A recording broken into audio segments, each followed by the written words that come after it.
कर्पूरगौरं करुणावतारं संसारसारम्।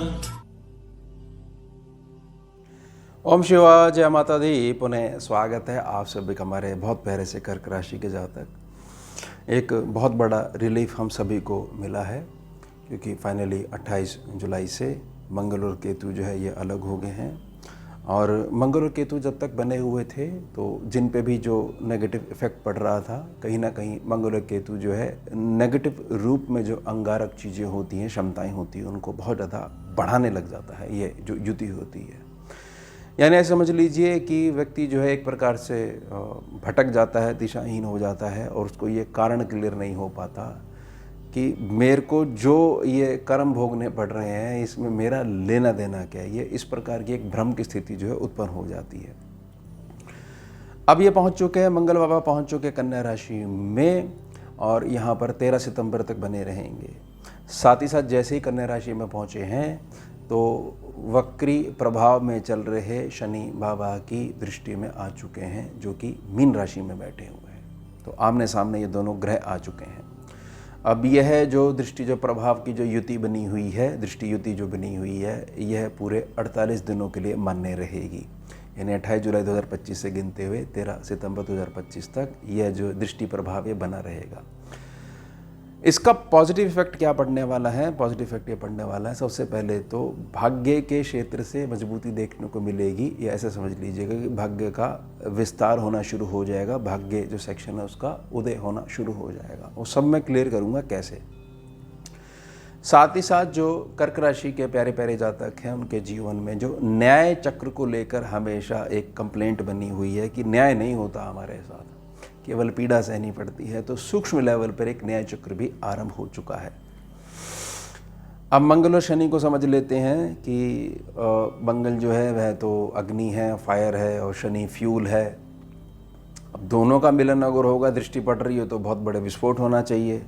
हाँ, बात बिल्कुल ठीक है, लेकिन यह समझना पड़ेगा कि यह अप्लाई किस लेवल पे हो रहा है, किस अमाउंट की अग्नि है, किस अमाउंट का फ्यूल है। अगर अमाउंट ही उतना है ही नहीं तो अग्नि प्रज्वलित जरूर होगी, अग्नि थोड़ी सी तेज जरूर होगी, लेकिन उससे जो है हमारे को विजिबिलिटी ज़्यादा क्लियर होगी, यानी कि प्रकाश बढ़ेगा, ना कि ऐसी वो अग्नि का भयंकर रूप देखने को मिलेगा।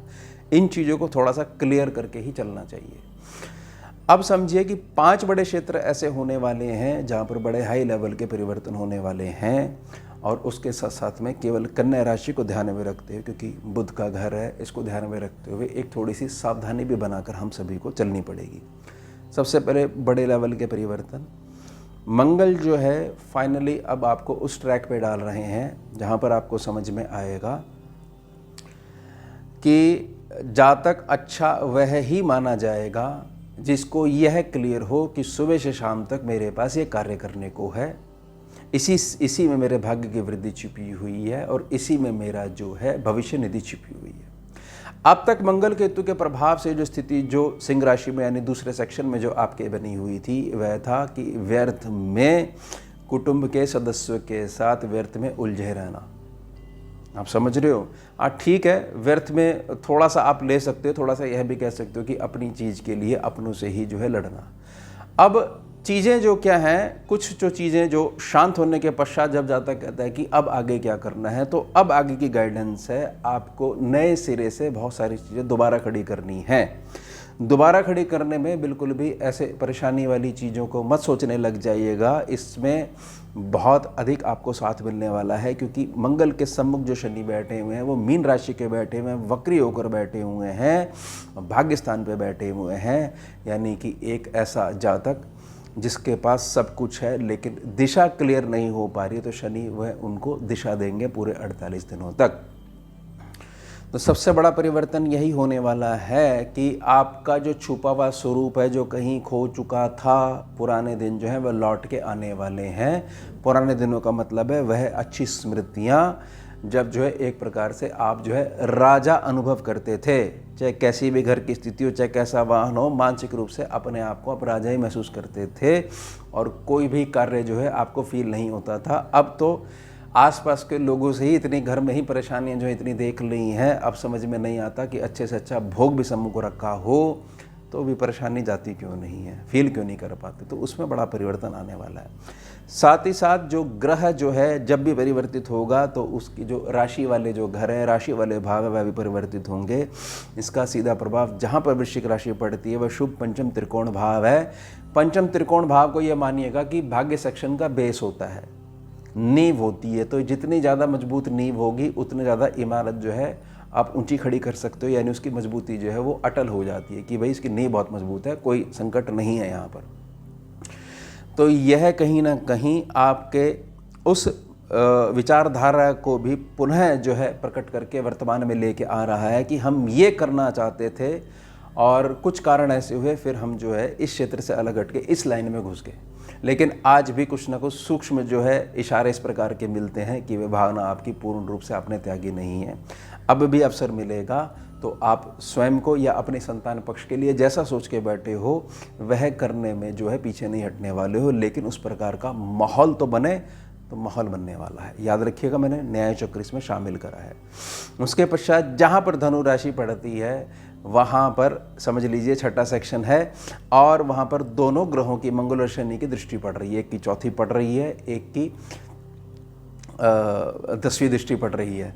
तो ये 10वीं दृष्टि जो है, अब 10वीं दृष्टि और मंगल की चौथी दृष्टि जो है, और फिर वही वाली बात आ जाएगी। अब तो जो है ये एक ही स्थान को देख रहे हैं, लेकिन ये ध्यान रखिएगा कि शनि जो वक्री जो हैं वह अपने से पीछे एक भाव को ही निखारने में पूरा प्रयास करते हैं। तीसरी, 7वीं और जो 10वीं दृष्टि जहाँ पर पड़ रही है वह उस प्रकार से नेगेटिव इम्पैक्ट नहीं कर सकती है। समझे, ये स्कैनिंग विद्या के जो है गूढ़ रहस्य हैं और यही एक्चुअल में फलित होते हैं। अब यहाँ पर ये जो धनु राशि ये पड़ती तो छठे सेक्शन में, इसमें अच्छा क्या होगा? इसमें अच्छा यह होगा कि तीसरे सेक्शन को ध्यान में रखते हैं, यानी तीसरे भाव को ध्यान में रखते हैं जहाँ मंगल पहुँचे हैं।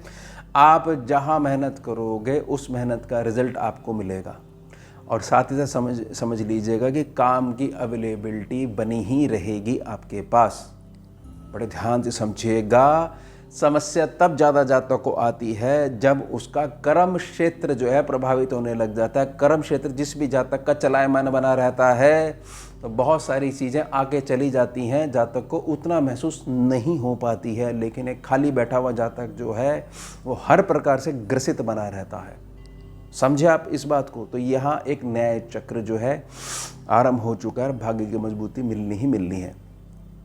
अब समझिए सम्मुख जो शनिदेव पे भाग्य स्थान पे जो मंगल की दृष्टि जो पड़ रही है, इसका क्या अर्थ होने वाला है? इसका अर्थ ये होने वाला है, कर्क राशि के प्यारे प्यारे जातक, आपके अंदर जो छुपा हुआ टैलेंट है जिसकी पहचान अभी तक इसलिए नहीं हो पाई क्योंकि उस प्रकार का माहौल, उस प्रकार की संगत अभी तक हमारे को मिल ही नहीं पाई, तो वह मिलने वाली है। यही है, यहीं से आपका भाग्य उदय शुरू होने वाला है। आप यह चिंता मत करिए कि हमने वीडियो तो देख ली, लेकिन हमें करना क्या चाहिए? आपको वही करना चाहिए कि पुराने पिछले इश्यूज़ हैं उनको पीछे ही छोड़ते हुए वर्तमान में आ जाना चाहिए। तब सारी चीज़ें फलित स्वयं से होने लग जाएंगी। बस आप तो स्वीकार करते जाओ। उसके पश्चात जो अष्टम दृष्टि जो मंगल की पड़ रही है, 10वें सेक्शन पे पड़ रही है, जहाँ पर इनकी ही राशि है, यानी इनका ही घर है। 10वां सेक्शन है, मेष राशि पड़ती है।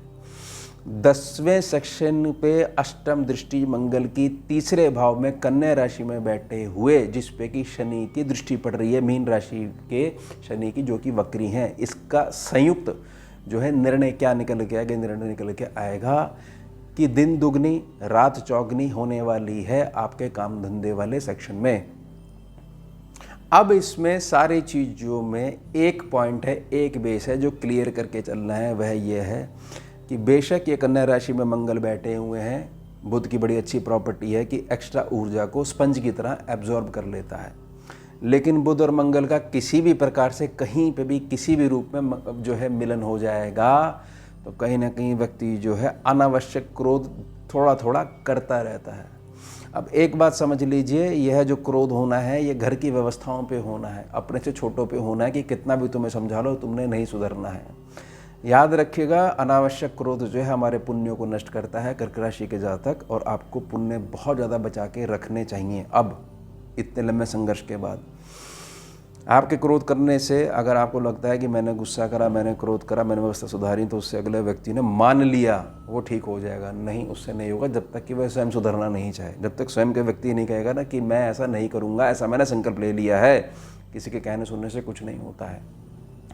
और हमारे को शनि बाबा की जो दृष्टि पड़ रही है, यानी कि मैच्योरिटी वाली दृष्टि जो पड़ रही है मंगल बाबा के ऊपर, तो हमारी दृष्टि में एक मन मुस्कुराहट के साथ अपना कार्य निकलवाना आना चाहिए।